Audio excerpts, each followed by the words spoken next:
Plus de 1000 combattants présumés du groupe djihadiste nigérian comparaîtront devant la justice nigériane, ce lundi. C'est la première fois qu'autant de personnes sont jugées en même temps au Nigeria. Les accusés, dont certains sont détenus depuis des années, devraient être traduits en justice devant les tribunaux civils de la Cour de justice militaire de Kainji, une ville située dans le centre du pays.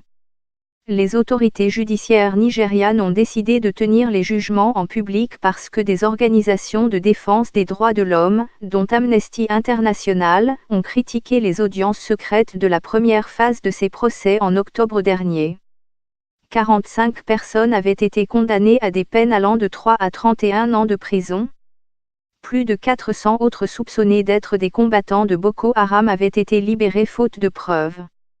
Les procès ont été suspendus pendant 4 mois pour permettre aux autorités judiciaires de terminer les enquêtes concernant certains suspects, selon le ministère nigérian de la Justice. Des milliers de militants présumés sont détenus dans divers endroits du pays et devraient être jugés plus tard. Plus de 20 000 personnes ont été tuées et des millions d'autres déplacées au Nigeria et dans d'autres pays de la région du lac Tchad, depuis le début de l'insurrection de Boko Haram en 2009.